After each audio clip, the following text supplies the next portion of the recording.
can you identify trades using other currency pairs before they even develop? Well, that's a very tricky question, but the answer is yes. And I'm going to do my very best today to try and help you to identify currency strengths on different pairs before they develop on other currency pairs.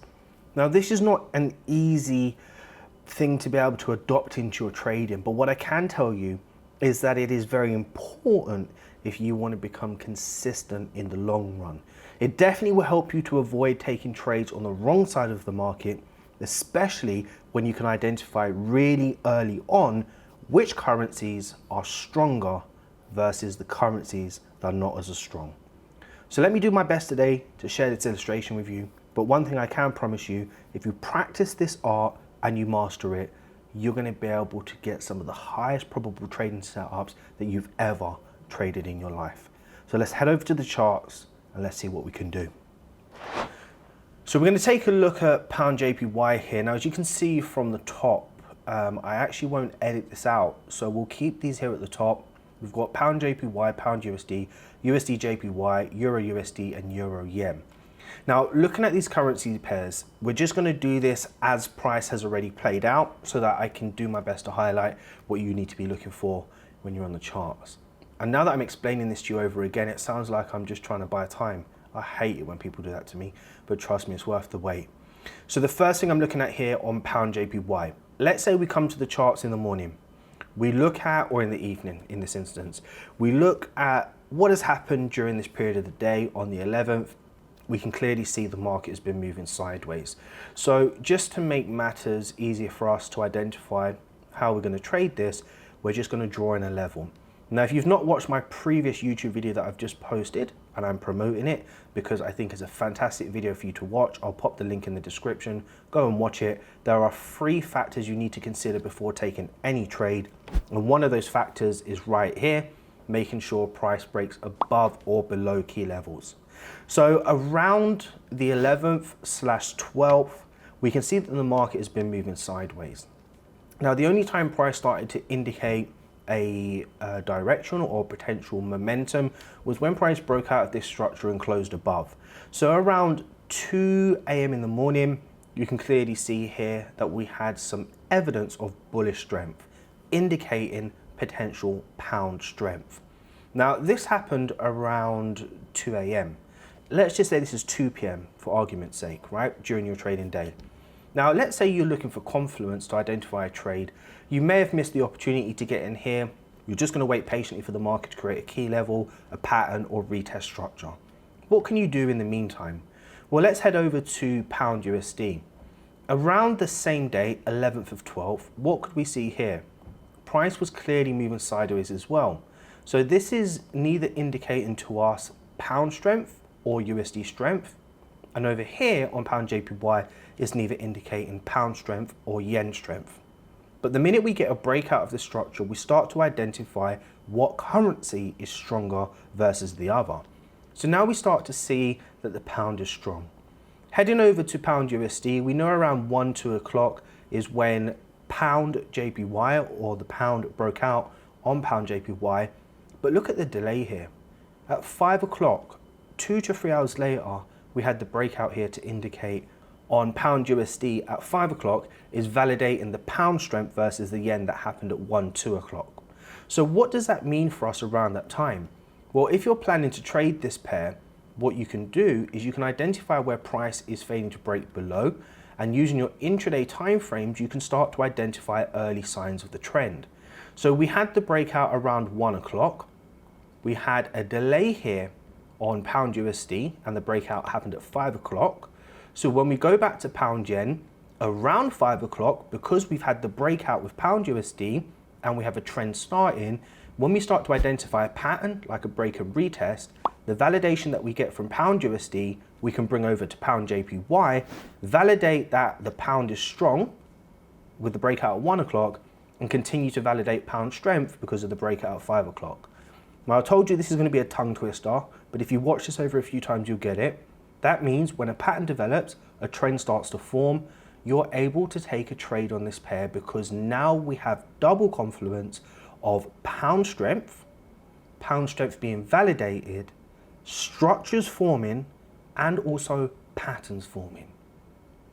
Now, we didn't know that we could take this trade just yet because we were still waiting for double confluence to identify continued pound strength across the board, but we had validation from that breakout, and we see at 5 o'clock a continuation, and then here around 5 o'clock we have an opportunity to get into the trade to validate this trend up.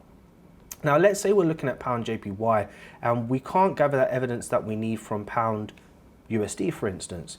Well, what we're starting to say here when looking at pound JPY is that the pound is strong, meaning that the yen is weak.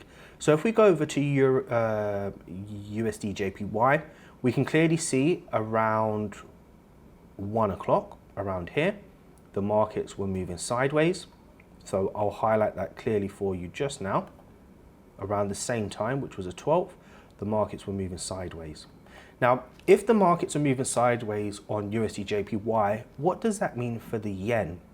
Well, if the yen is not pushing down around the same time as the yen is showing weakness with the breakout of the pound, that now confirms that we can put more confidence in buying the pound than we would wanting to sell the pound and support the yen, because with USDJPY, we can clearly see here around the same time as the breakout, the yen was not showing any strength. Then how can we use this for USD or pound USD? Well, we can clearly see here that the dollar was not showing no signs of strength either because it was also consolidating. So with the breakout, we'd better put our money on the pound rather than put our money on USD because we have the USD showing no signs of showing any bullish sentiment, rather moving sideways. Now, that's just a very simple concept, and that is the concept itself. What you will identify on the currency pairs you trade, especially if you find correlating currency pairs, that some pairs will lag. So like pound JPY, we had the breakout around 1, 2 o'clock, indicating bullish strength. We gather the evidence from USDJPY that there's no yen strength to support why we'll buy pound JPY. And then we can go over to pound USD and say, well, the breakout hasn't happened yet around 1, 2 o'clock.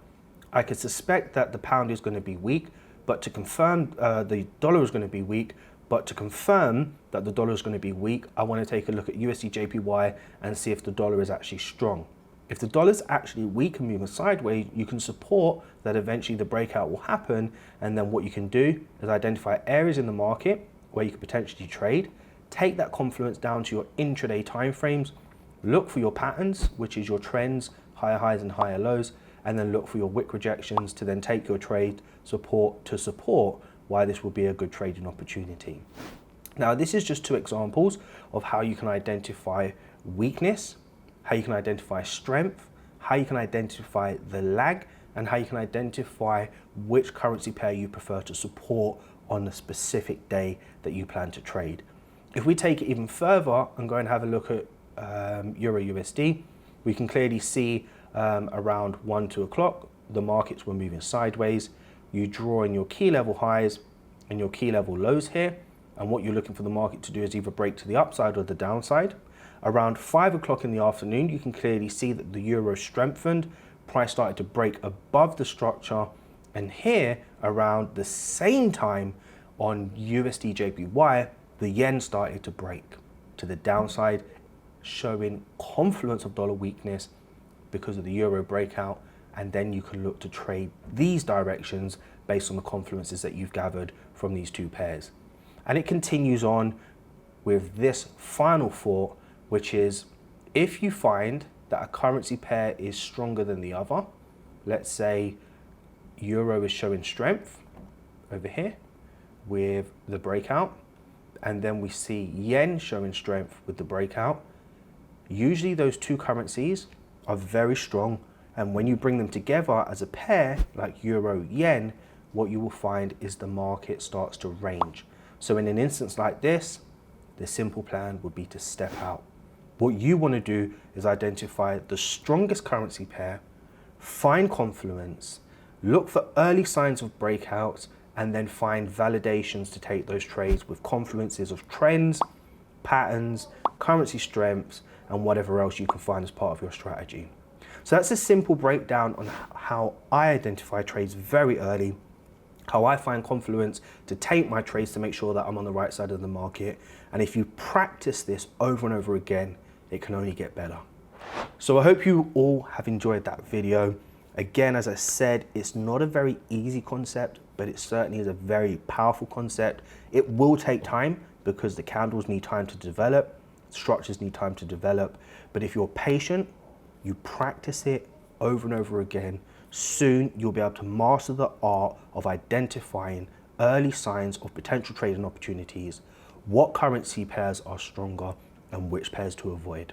So I hope you really enjoyed that video, and if you did, smash that like button, subscribe if you're new, turn on notifications, and until next time, continue to trust the process.